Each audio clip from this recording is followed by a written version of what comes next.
రామచంద్రపురం నియోజకవర్గం అభివృద్ధికి అహర్నిశలు కృషి చేస్తూ ప్రజాసేవకి అంకితమైన కార్మిక శాఖ మంత్రి వాసంశెట్టి సుభాష్ కు అభినందనలు. ఇట్లు తాడిమాచర రెడ్డి రామరెడ్డి, శిలపాక నీటి సంఘం అధ్యక్షుడు, ఆక్వా రైతు గొల్లపాలెం. విశ్వరూప్ గారి ఇంట్లో మీరు 4వ కొడుకుగా ఉన్నారు అని మొన్న విశ్వరూప్ గారు అబ్బాయి అంటం జరిగింది నా ఇంటర్వ్యూలో. అంత బాగా మిమ్మల్ని ఆదరించేవారండి? అవునా? ఆయన మంచి పొలిటీషియన్ అండి. ఆయన చేతనైన సాయం చేస్తాడు ఆయన ఎవరైనా వచ్చేటప్పటికి. బట్ వన్స్ ఇంట్లో వాళ్ళు ఎంటర్ అయ్యేటప్పటికి పాలిటిక్స్ లో చిన్న కొడుక్కి రాజకీయ నాయకుడు అవ్వాలనుకున్నాడు. కృష్ణారెడ్డి రాజకీయ నాయకుడు. వాళ్ళ మిసెస్ గారు కూడా రాజకీయ నాయకురాలు అవ్వాలనుకున్నాడు. ఎవరి బ్యాచ్లు తయారు చేసుకున్నారు. అల్టిమేట్ గా బరస్ట్ అయింది. అది నియోజకవర్గం అంతా తెలుసు. సో తర్వాత అక్కడి నుంచి నాశనం మొదలైంది.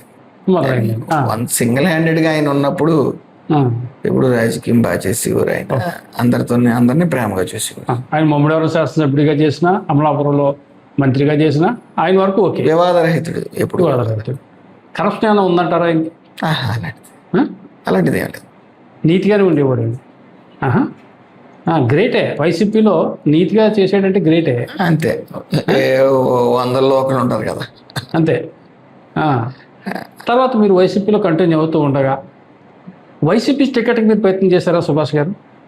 లేదే, అప్పుడు ఇస్తా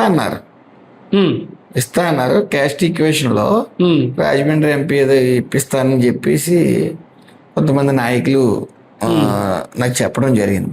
అంటే బోస్ గారు, అంటే అప్పుడు జరిగిన ప్రచారం, బోస్ గారు ఏదో సుభాష్ గారి టికెట్ ఇప్పిస్తా అంటున్నారు. లేదండి, బోస్ గారు ఎప్పుడు ఇప్పిస్తానని ఏమనలేదే. అనలేదా? ఎప్పుడు అనలేదు. మీ పేరు వాళ్ళ అబ్బాయికి ఆయన ఇచ్చుకునే పొజిషన్ లో లేడు. ఆ టైంలో నాకెందుకు ఇప్పిస్తాడు? అంటే మీ పేరు తణుకోటి వినపడింది అప్పట్లో. కారుమూరి నాగేశ్వరరావు కాదని మీకు ఇస్తారని ఒక ప్రచారం. లేదండి, ఎప్పుడు లేదు. రాజమండ్రి ఎంపీ ఏదో అన్నారు వైసీపీ నుంచి. అప్పుడు అడిగారు. మిమ్మల్ని అడిగారండి? నన్ను అడగలేదు, కౌరులు వచ్చి రమ్మని చెప్పేసి. ఇప్పుడు నాకు అంత ఇంట్రెస్ట్ లేదు అప్పుడు. అంటే దాని మీద ఎప్పుడు అటు చూడలే. తర్వాత టీడీపీ టికెట్కి ఎలా అప్లై చేశారు సుభాష్ గారు మీరు? లోకేష్ గారి యోగాలం నా పాలిట వరం అయిందని చెప్పుకోవాలి. అవునా? మీరు ఫాలో అయ్యారండి యోగాలంలో? యోగాలం అప్పుడు జాయిన్ అవ్వలేదు. జాయిన్ అవ్వకపోతే యోగాలంలో అందరూ చెప్పడం మీద లోకేష్ గారు, అప్పటికి కూడా లోకేష్ గారు మాట్లాడి తీరు కానీ ఇవన్నీ యువతను బాగా అట్రాక్ట్ అయ్యారు. సో ఇన్స్పిరేషన్, కొంత రాజకీయంగా ఇన్స్పిరేషన్గా తీసుకోవాలని కొనే టైంలో కొంతమంది వచ్చి లోకేష్ గారి దగ్గరికి తీసుకెళ్తాం, సీట్ ఇప్పిస్తానని చెప్పారు. సానా సతీష్ గారు, చంద్రమౌళి గారు, అలాగా. సో ఆ టైంలో వెళ్ళటం, లోకేష్ గారిని రిక్వెస్ట్ చేయటం, ఖచ్చితంగా అవకాశం ఇస్తాం అని చెప్పడం, తర్వాత సీట్ ఇవ్వటం చంద్రబాబు నాయుడు గారు. ఇదంతా ఒక 15 రోజుల్లో జరిపిందా సుభాష్ గారు? 20 రోజుల్లో మీరు లోకేష్ గారిని కలవటం, ఆయన మాట ఇవ్వటం, మీకు టికెట్ ఇచ్చేయటం, వెంటనే ఎలక్షన్ నెగ్గేయటం, మంత్రి అయిపోవటం. ఓకే, కనీసం వార్డు మెంబర్ కూడా కాని పక్షంలో మంత్రి అయ్యారు మీరు. కన్ఫ్యూజ్ అని వచ్చిందా స్టార్టింగ్లో? భయంకరంగా. అవునండి, షఫల్ అయ్యింది. అంటే దుప్పడేసి కొట్టేవారు. అంటే దుప్పటి తీసేటప్పటికి అందరూ భుజాల మీద చేసేవారు కొట్టిన వాళ్ళు అందరూ. సో ఎటు నుంచి బాణాలు వస్తున్నాయో తెలిసేది కాదు. కంటికి కనిపించిన శత్రువుతో ఎవరు పోరాడలేరు, ఎదుర్కోలేరు, ఏమీ చేయలేరు. ఎవడు శత్రువు ఎవడు మిత్రుడు తెలిసేది కాదు మనకు, తెలిసేది కాదు. సో షఫల్ అయ్యాం. తర్వాత రాష్ట్రం కోసం చంద్రబాబు నాయుడు గారు పనిచేసే తీరు, లోకేష్ గారు పనిచేసే తీరు, పవన్ కళ్యాణ్ గారు పనిచేసే తీరు, వాళ్ళు కష్టపడుతున్న తీరు, ఖచ్చితంగా మాకు అన్నీ తెలుసు అనుకుంటే జగన్లా తయారవుతారు మీరు. మాకేమీ తెలియదు అని అప్డేట్ అవుతూ ఉండాలి. నేను మారుతున్న టెక్నాలజీ కొలిది ఎప్పటికప్పుడు అప్డేట్ అవుతూ ఉంటాను చంద్రబాబు నాయుడు గారు చెప్తా ఉంటాను. సో రాష్ట్రం కోసం, రాష్ట్ర ప్రజల కోసం ఆయన కష్టపడుతున్న తీరుని చూస్తే ఆ వయసులో ఆయన ముందే అన్నారు 75 సంవత్సరాలు ఈ వయసులో మళ్ళీ 94 సీఎం అని చూస్తారని. 94 సీఎం కాదు, అసలు 94 మీద 10 రెట్లు ఉత్సాహంతో పనిచేస్తున్నారు. అసలు మన యోగా చేశారు చూశారు కదా, అవునండి. అది ఎవరికి సాధ్యం? ఈ వయసులో మాకు సాధ్యం కాదు. సో ఇంకా నాకు తెలిసి అంత గొప్ప నాయకుడు నేను, అంటే నాకేదో మంత్రి ఇచ్చారు, ఎమ్మెల్యే ఇచ్చారని కాదు, కానీ ఆ నాయకుడి దగ్గర పనిచేసాం. రావాలంటే ఆయన వాలంటీర్స్ అందరినీ రౌండ్ వేసి దాంట్లో నుంచోబెట్టడం, జనాలు రప్పించుకోవడం, జస్ట్ ఒక బారికేడ్ ఒకటి కట్టి షేక్ హ్యాండ్లు ఇవ్వటం, నమస్కారాలు పెట్టడం, అంతే. డార్క్ రూమ్ పరిమితం అవటం. ఏ రోజు రివ్యూ మీటింగ్లు ఉండవు మాకు. ప్రతి నెల రివ్యూ మీటింగ్ ఉంటుంది.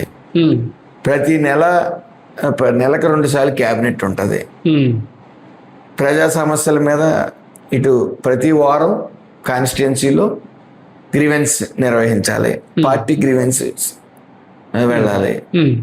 సో నిత్యం ప్రజల్లో ఉంటాం, ఉండాలి అంతే. పని చేయకపోతే ఆయన పడుకోరు, మమ్మల్ని పడుకున్నారు.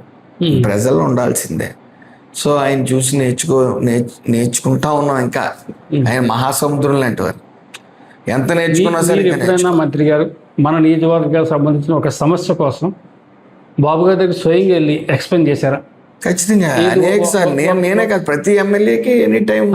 మీరు ఈ కాన్స్టిట్యూన్సీ సంబంధించి ఒకటి చెప్పండి. ప్రధానమైంది 2 మండలాలే ఉన్నాయి మనకి. మండపేట అటు వెళ్ళింది ఈ డివిజన్ నుంచి. సో డివిజన్లో డిఎస్పి ఆఫీసు, ఆర్డీఓ ఆఫీసు.